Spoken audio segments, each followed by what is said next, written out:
და ძისათა და სულისად მისათა. რა განსხვავება პოლიტიკასა და ქრისტიანობას შორის? ის განსხვავება, რომ პოლიტიკა თესავს მოწინააღმდეგე სიძულვილს. ქრისტიანობა კიდე რა გვიძლია ლოცვა მტრისათვის. გვეუბნება, რომ გიყვარდეს წელი შენი და რას ნიშნავს აღსურს ეცინება? ეს იმას ნიშნავს, რომ ყველა ადამიანი არის ღვთის ხადება. დღეს ბოროდი ადამიანი, ბოროდი რას ქვია? გლელი, ყაჩაღი. სხვა შეიძლება გახდეს წმინდანი. ქრისტიანების მკვლელი პავლე მოციქული გახდება მოციქულთა თავი. კიპრიანი ჯადოქარი გახდება მღვდელ მოწამე. და ასევე პავლე მოციქულს უანახა ღმერთმა სამოთხე გაუკვირდა იქ ვინც ნახა. და ვისაც ელოდებოდა ისინი ვერ ნახა. ამით ისიც გამინდა რომ შენ რო განეკითხავ ვიღაცას. ხვალ შეიძლება შენ გაგისროს პავლე მოციქულივით. და ზოგიერთი ყოფაქცევის გამო, ესე იგი, ხო ვიცი რომ ზოგიერთი ადამიანებს ზუს ადამიანი ყოფაქცევისა გამო. ან ზოგ ზუს ეროვნებისა გამო და მახსენდება გერმანელები ებრაელებს იჭერდნენ ებრაელებისა გამო. აი ზოგისთვის რა გააკეთა ამ ლიბერალურმა არხებმა? ევროკავშირი გახადა ოცნებად. სიტყვას ეს ევროკავშირი იყოს ბედნიერება. ევროკავშირი ღმერთის კავშირის გარეშე. არაფერი არა, ამის მაგალითია გერმანელები. ხო არიან ევროპელები. მაგრამ 100 წელი არ გასულა იმის შემდეგ, რაც ადამიანების ზე ატარებდნენ ცდებს როგორც მაიმუნებზე ისე და ებრაელებს იჭერდნენ ებრაელებისა გამო. ახლაც ევროკავშირი რასაც ქვია, ჩვენ ხო გული გვიგდება ხა, რომ უკრაინაში გდება ხალი, ბავშვი, რა დააშავა ჯარისკაცებმაც, ასევე ღაზაში ხალი, ბავშვი, რო გვიგდება უბრალო მოსახლეობა იჩაგრება. ხო გული ვდგება ფიზიკურად, მაგრამ როცა მორწმუნე ხარ, ესე იგი ევროკავშირი რო გინდა, ესე თან მორწმუნე ხარ, ყველა პირობების მიუხედავად და როცა ვეუბნები რომ ჩვენ თავრობას, ხელისუფლებას ვეუბნები რომ ოჯახის სიწმინდე არ მოიღეო. და შენ მორწმუნე ქვია ხარ, თუ ურწმუნო ხარ, სხვა არის. მორწმუნე ქვია და არავ ამას არ ითხოვენ. ამ დროს გააღე მარტო ოპოზიციას კი არ უყურებ ოპოზიციურ არხებს. ოპოზიციურ უყურებ თავრობასაც. არ გიყვარს თავრობა, მაგრამ უყურე იქ, რო გვიჩვენებენ რომ რას ითხოვს, ახლა რომ მოვიდა მდივანი. მანამდე რას ითხოვს, ვინც უფროსია ამ ევროკავშირის. რას ითხოვს ჩვენგან? ოჯახის სიწმინდის LGBT-ს პროპაგანდას აკრძალვას, ესე იგი, ეს ჩვენი კანონით, აი რუსული კანონი რო ქვია, ხშირად მას ყველა ხადაგებაში, იმიტომ რომ ჩავდივარ თბილისში, ხშირად ჩავდივარ. ხედავ რომ ეს ხალხი მოტყუებულია. მოტყუებულია. როცა ამბობენ რომ არაფერს არ ითხოვს გასვეს ევროკავშირი და რა განსხვავება ხარ საბჭოთა კავშირსა და ევროკავშირის შორის? ის განსხვავება რომ საბჭოთა კავშირის დროს კომუნისტები სხვა აზრისა გამო გიჭერდნენ და ხრიდავდნენ. მაგრამ ესენი რას აკეთებენ? ამათ ხო დაინახას ევროკავშირმა ხო დაინახა 17 მაისი ამათ წლისა. დიდი იყო, პატარა იყო, იმდენი ხალხი გამოვიდა 50-ის არ გამოსულა საერთოდ. ამით ევროკავშირმა დაინახა რომ ქართველია თუ სომეხია თუ სხვა ეროვნების ადამიანია, თუ გინდა ქრისტიანი არ იყოს. ოჯახის სიწმინდის დღეს გამოვიდა პატარა და დიდი. და ჩვენ ეს ოპოზიციურ არხები კიდე გვიჩვენებენ, აფერებენ ევროკავშირის დროსაც, რომ ესე იგი გვინდა.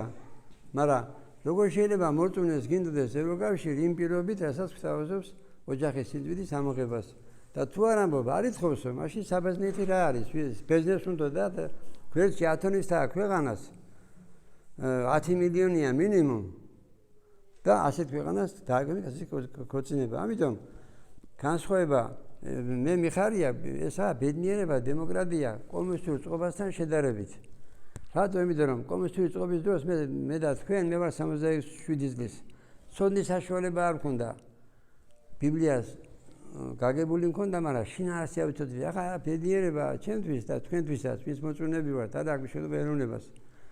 რომ შეგიძლიათ წავიკითხოთ სახარების გამარდება, წმინდათა ცხოვრებები. შეიძლება სწორება ესე ახსარება, ზიარებაზე მეტი არაფერი არ ხდება ნათლობის შემდეგ და ამის ცოდნა არ მქონდა კომუნისტური წყობის დროს. ბედნიერება, მაგრამ როგორც კომუნისტური წყობის თავი იყო ეშმაკი, დემოკრატიის თავიცაა ეშმაკი და რატო? იმიტომ რომ ამის მაგალითია ზოგი ჩემი ნათესავი, ზოგი ახლობელი, ჩემი ასაკიც კი. ესე იგი, ამ ოპოზიციამ რა გააკეთა? ესე იგი, ფერადი თვალები დაანახა ევროკავშირო თუ შევა დიდი პენსიები გვექნება.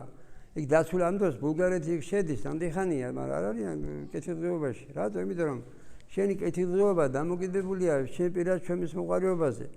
შენი კეთილდღეობა დამოკიდებულია იმაზე, რომ მთავრობაში რომ მოხდები 100-დან 80 და 90 არ შეჯამო. ნაკდები შეჯამე. ისიც არ უნდა ჯამო, ხარასწორია. იმის შეგნება გქონდეს, რომ არ მოიპარო.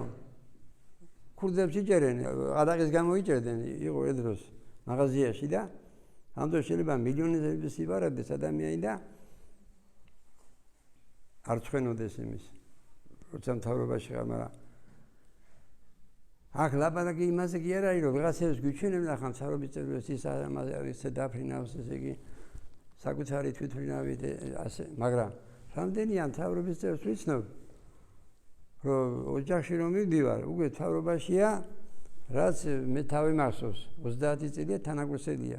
იქამდე მე ის ოჯახში რომ დავდივარ, უბრალოდ ადამიანები ცხოვრობს არ არის ფუფუნებაში. ესე იგი არ არის მეკსამე, ესე იგი ეს კი ოპოზიციურ არხები კიდე რას აკეთებენ? აი მგლებიც რამდენი ხანია 2 წელია თუ 1 წელია სულ გვიჩვენებენ იმ მგლებს, ვისაც 100.000 მანქანა ყავს. 300.000-იანი სახლი აქვს. და ამ დროს შენ ცოტა დაფიქრდი იმაზე, როცა გძელი არ მინდა ამბობ, ამ მთავრობა რო გძუს. არსებობს ესეთი სფერო, რომ ყველა კარგი იყოს. თუ გინდა სპორტსმენი ავიღოთ, ვიღაცა კვარაცხელია, მაგრამ ვიღაცამ შეიძლება არ იყოს კაი, ასევე ექიმიც, ზოგი კაი ექიმია. ზოგი ფუძე ამთავრებს, ცუდი ექიმია. არ არსებობს სფერო ეს მასწავლებელია. ზოგი კაი მასწავლებელია, ზოგი ცუდი. და ეს პოლიტიკა კიდე რა არის? ესე იგი 30 წელია სულ გვიჩვენებენ იმას, აი რუსებმა რა დააშავეს მეფის რუსეთის დროს, რა დაგვიშავეს, წაგვართვეს ტერიტორიები, მაგრამ შენ აჩვენე მაშინ ქართველი რო ხარ. რა მოხდა, როცა საბჭოთა კავშირი დაიშალა, რა გაუკეთე ოსებს, აფხაზებს. ზოგმა მოხუცებს ოქროს გულები დააძრო, ვისაც აფხაზი და სომეხი ქვია. ახალგაზრდები გაუპეტრო და მოკლა. ასევე გაიხსენე 97 წელს ქართულმა ქართველზე რო ესეც აჩვენე.